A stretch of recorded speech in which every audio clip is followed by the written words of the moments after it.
Okay, this first one up here. What do you need? How are we gonna solve this?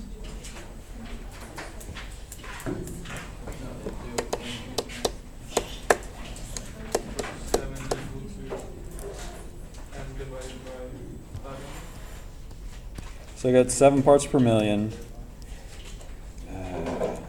Great. 7 parts per million, and that's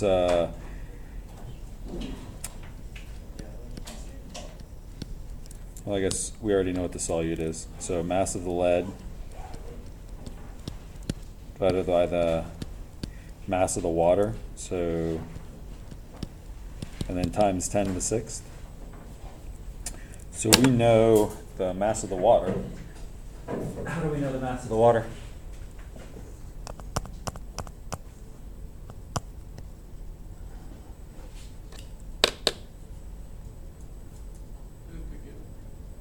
It wasn't given.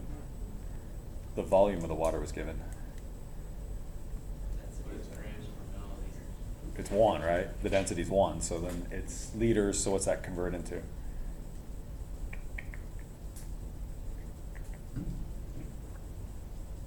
No? Yes? Maybe? 500,000 milliliters? We okay with that? So then how many grams is it? 500,000 grams, because the density's 1. So then the mass of the lead, we don't know what that is. So this is again 7 parts per million. And don't know the lead's mass, but I know that this is 700,000 grams, and then this is 10 to the 6th. So rearrange this guy. Sorry, not 7, 5. So my my mass of my lead be 7 parts per million times 500,000 grams divided by 10 to the 6th. Did you get that? What is that? 3.5 or 0.35? Anybody? No?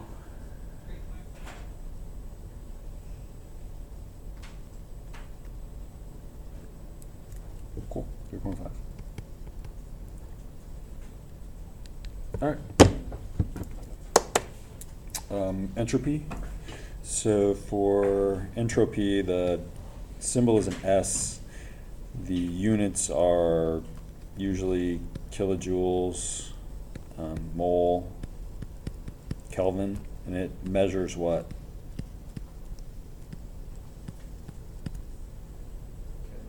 Chaos or disorder. Okay. And enthalpy, I got an H, and I got kilojoules per mole, and it's a measure of what?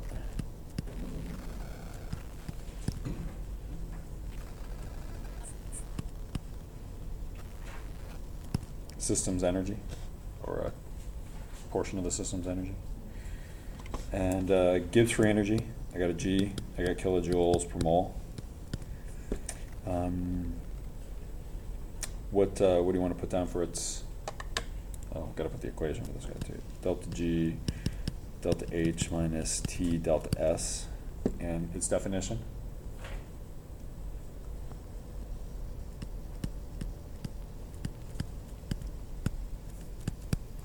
Measure of reaction, what?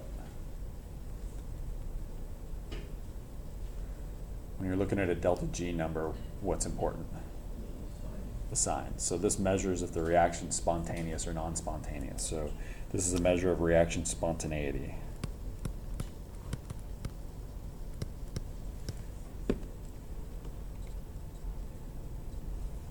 So given reaction is endothermic. So what's that word mean? What's endo mean? Under or inside, like an ant, or like we have an endoskeleton and an ant would have an exoskeleton. So this is heat, inside, and then this is thermic is heat. So this is heat that's brought in. So this is a reaction that's absorbing heat or absorbing energy. And it becomes more ordered. Is this a spontaneous or non-spontaneous reaction?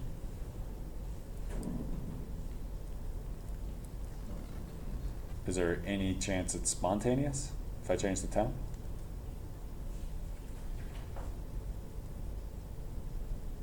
It's bringing energy in. Does nature want stuff to have more energy? No. It's becoming more ordered. Does nature want stuff to be more ordered? Nope. So no matter what I do to this reaction, under no circumstances will this reaction ever be spontaneous.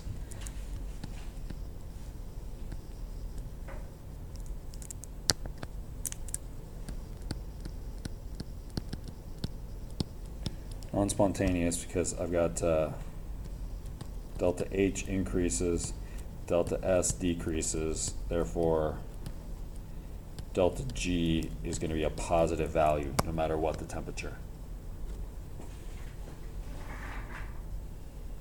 Did we already do this question? Was this on the last homework? No? So, what am I trying to trick you with this question? Two things.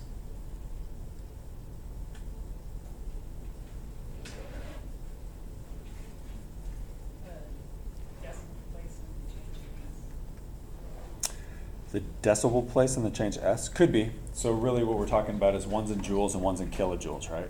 So I can't do subtraction with one at kilojoules and one at joules. So the easiest thing for me to do would have been to take 4,100 joules. So that K means 1,000, so if I multiply 4.1 times 1,000, I can get rid of the kilo part and then make it 4,100 joules. So now the joules, they're both joules. And then what's the other part? Yeah, the temp's in Celsius, and I need that to be in Kelvin for these problems. So 273, so 292, not 992, 292K. All right, so my delta G will be equal to 4,100 joules per mole. And then I'm going to subtract off 292K. And then this is 12 joules per mole. Okay, so the K's cancel out. And I've got 4,100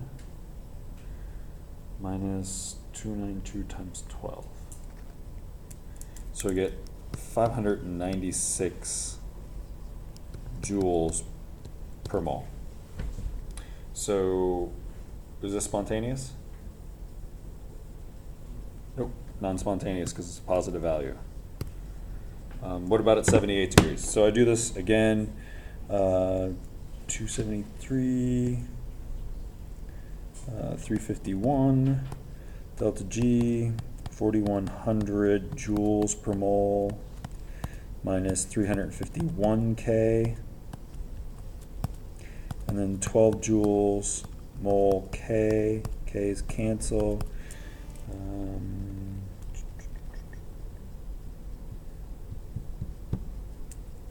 Negative 112 joules per mole. So this one's spontaneous? Yes.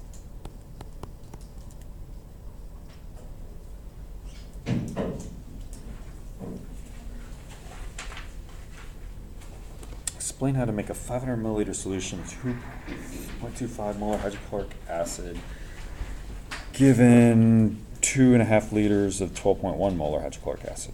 Okay, so what kind of problem is this?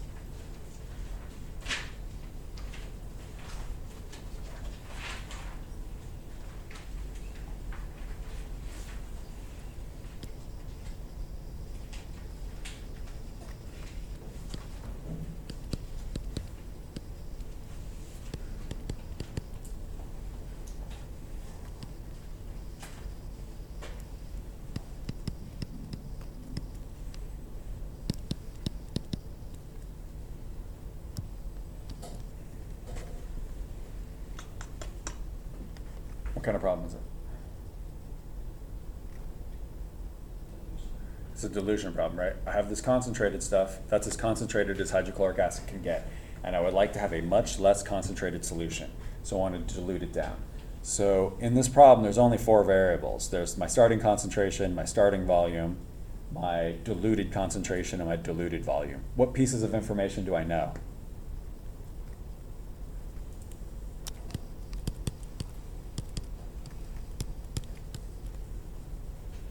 Do I know how much stuff I want to make?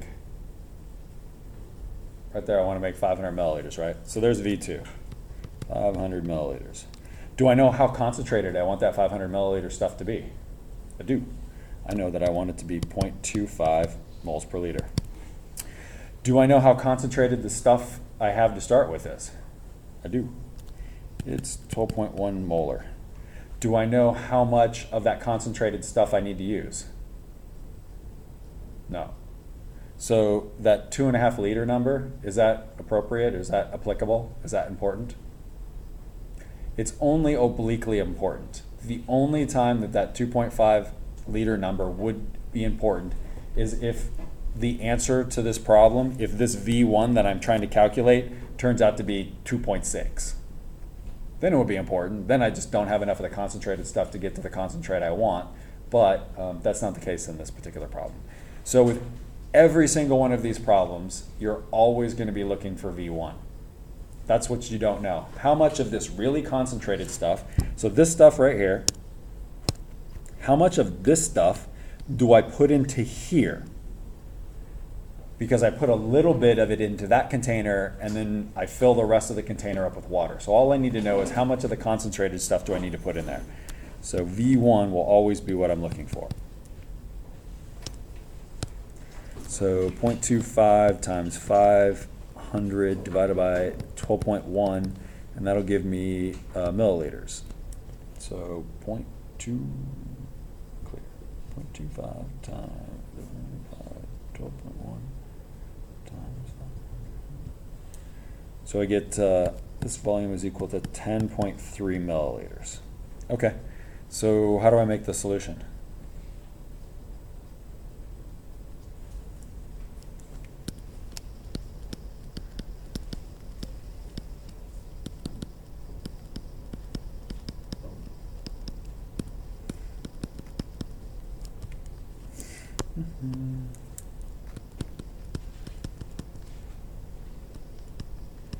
Half fill it and mix, fill near line,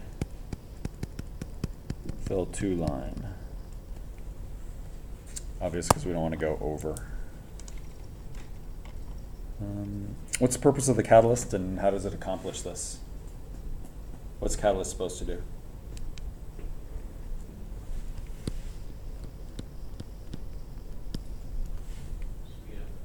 That's it. Speed up a reaction.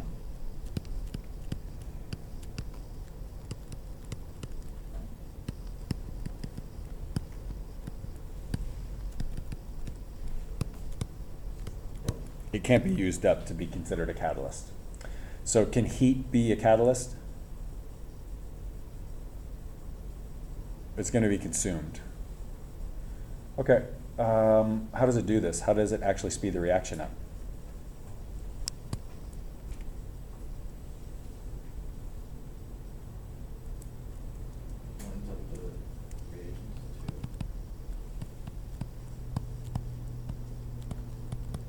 The reactants get lined up, or the reactants get put into a position where they can line up more easily. So it either actively puts them right next to each other in the proper orientation, or like the catalytic converter in the car, removes an entire plane of existence for those molecules as they slide down. So it goes from 2D to 3D. Then they're more likely to run into each other. All right.